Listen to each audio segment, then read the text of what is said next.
ಕಲಬುರಗಿ ನಗರದ ವಿಜಿ ವುಮೆನ್ಸ್ ಕಾಲೇಜಿನಲ್ಲಿ ಬೃಹತ್ ಉದ್ಯೋಗ ಮೇಳ ಉದ್ಘಾಟನಾ ಸಮಾರಂಭ ಕಾರ್ಯಕ್ರಮವನ್ನು ಹಮ್ಮಿಕೊಳ್ಳಲಾಗಿತ್ತು. ಈ ಕಾರ್ಯಕ್ರಮವನ್ನು ಬಿಜೆಪಿಯ ರಾಜ್ಯಾಧ್ಯಕ್ಷರಾದ ಬಿವೈ ವಿಜೇಂದ್ರ ಅವರು ಉದ್ಘಾಟನೆಯನ್ನ ಮಾಡಿದರು. ಇದಕ್ಕೆಲ್ಲ ನೀವು ಇವತ್ತು ಸಾಕ್ಷಿಯಾಗಿದ್ದೀರಿ. ಮಹಿಳೆ ಕೇವಲ ಶೃಂಗಾರದ ವಸ್ತುವಲ್ಲ, ಅವರ ಶಕ್ತಿ ಸಾಮರ್ಥ್ಯದ ಬಗ್ಗೆಗಳು ನಮ್ಮ ಕಾಲೇಜಿನ ಪರವಾಗಿ, ನಮ್ಮ ಸಂಸ್ಥೆ ಪರವಾಗಿ, ನಮ್ಮ ಅಧ್ಯಕ್ಷರ ಪರವಾಗಿ ಇದೆ ಅಂತಾನೆ ಹೇಳುತ್ತಾ, ಮತ್ತೆ ತಮ್ಮೆಲ್ಲರನ್ನ ಪ್ರಾಸ್ತಾವಿಕವಾಗಿ ಒಂದೆರಡು ನುಡಿಗಳನ್ನು ಹೇಳಬೇಕು ಅಂತ ಹೇಳಿ ನಮ್ಮ ಸಂಸ್ಥೆಯ ಅಧ್ಯಕ್ಷರಾಗಿರ್ತಕ್ಕಂಥ ಸನ್ಮಾನ್ಯ ಶ್ರೀ ಶಶಿಲ್ ಜಿ ನಮಸ್ತೆ ಸರ್ ಅವರನ್ನ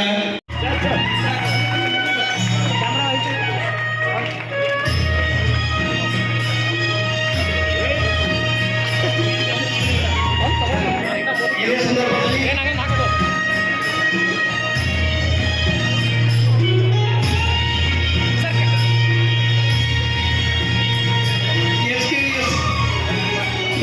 ಸಂಬಂಧಪಟ್ಟಂತ ಈ ನೋಂದಣಿಗೆ ಸಂಬಂಧಪಟ್ಟಂತ ಲಿಂಕ್ ಅನ್ನು ಕೂಡ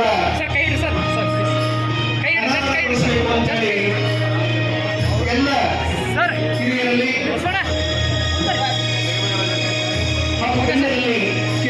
ಉದ್ಘಾಟನೆಯ ನಂತರ ವೆಬ್ ಲಿಂಕ್ ಅನ್ನು ವಿಜಯೇಂದ್ರ ಅವರು ಬಿಡುಗಡೆ ಮಾಡಿದರು.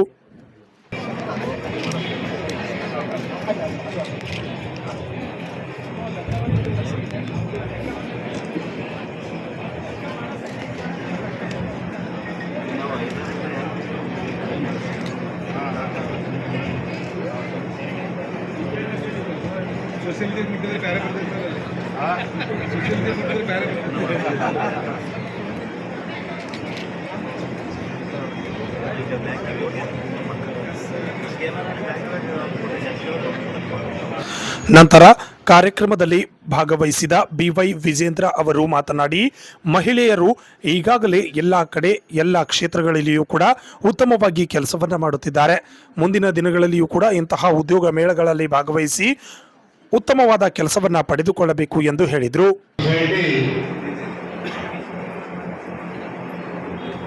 ಹಲವಾರು ದಶಕಗಳಿಂದ ಈ ಒಂದು ಕಲ್ಯಾಣ ಕರ್ನಾಟಕದ ಭಾಗದಲ್ಲಿ ಅತ್ಯುನ್ನತ ಶಿಕ್ಷಣವನ್ನ ನೀಡುವುದರ ಮುಖೇನ ಈ ಭಾಗದ ವಿದ್ಯಾರ್ಥಿನಿಯರಿಗೆ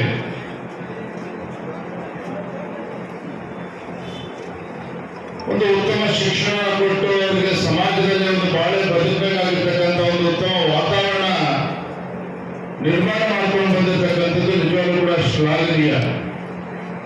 ಈ ಸಂದರ್ಭದಲ್ಲಿ ಸಂಸ್ಥೆ ಎಲ್ಲ ಪ್ರಮುಖರಿಗೆ ಈ ಸಂದರ್ಭವನ್ನು ಅಭಿನಂದನೆಯನ್ನ ಸಲ್ಲಿಸ್ತಾ, ಒಂದು ಉದ್ಯೋಗ ಮೇಳ ಶಿಕ್ಷಣದ ಜೊತೆಗೆ ಇಲ್ಲಿ ಓದಿರ್ತಕ್ಕಂಥ ವಿದ್ಯಾರ್ಥಿನಿಯರಿಗೆ ಒಂದು ಉತ್ತಮ ವಾತಾವರಣವನ್ನು ನಿರ್ಮಾಣ ಮಾಡಿ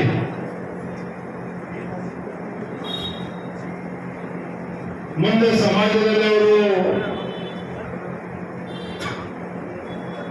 ತಮ್ಮದಾದಂಥ ಜೀವನವನ್ನು ರೂಪಿಸ್ತಕ್ಕಂಥ ನಿಟ್ಟಿನಲ್ಲಿ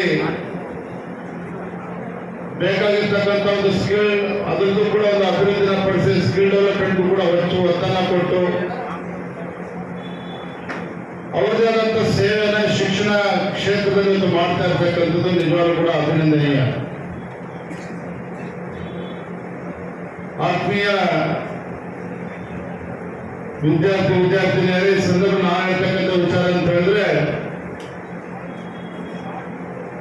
ಹಿರಿಯರು ಒಂದು ಮಾತನ್ನ ಹೇಳ್ತಾರೆ, ಸಾಧನೆ ಇಲ್ಲದೆ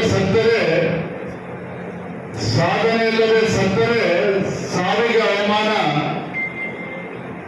ಆದರ್ಶವಿಲ್ಲದೆ ಬದುಕಿದರೆ ಬದುಕಿಗೆ ಅಪಮಾನ ಅಂತ ಹಿರಿಯರು ಹೇಳ್ತಾರೆ.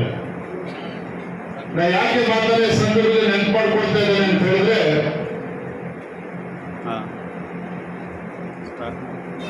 ತಾವು ಉತ್ತಮ ಶಿಕ್ಷಣ ಸಂಸ್ಥೆಯಲ್ಲಿ ಶಿಕ್ಷಣವನ್ನು ಪಡೆದುಕೊಂಡು ತಮ್ಮ ಜೀವನದಲ್ಲಿ ಒಂದು ಮಹತ್ತರವಾಗಿರ್ತಕ್ಕಂಥ ಕಾಲಘಟ್ಟದಲ್ಲಿ ನಾವೆಲ್ಲರೂ ಕೂಡ ಬಂದು ನಿಂತಿದ್ದೇವೆ. ನಿಮ್ಮ ಭಾಷೆಯಲ್ಲಿ ಹೇಳಬೇಕು ಅಂತ ಹೇಳಿದ್ರೆ, ಯು ಆರ್ ಫ್ರೀ ಬರ್ಡ್ಸ್ ಹೌದಾನೆ? ಆದ್ರೆ ಇವತ್ತು ನಿಮ್ಮ ಜೀವನದಲ್ಲಿ ಸ್ವತಂತ್ರ ಆಗಿದ್ದೀರಿ. ಸ್ವಾತಂತ್ರ್ಯದ ಜೊತೆಗೆ ನಿಮ್ಮ ಭವಿಷ್ಯವನ್ನು ರೂಪಿಸ್ತಕ್ಕಂಥ ಸ್ವಾತಂತ್ರ್ಯವನ್ನು ಕೂಡ ನಿಮ್ಮ ಕೈ ಸಿಕ್ಕಿರ್ತಕ್ಕಂಥದ್ದು.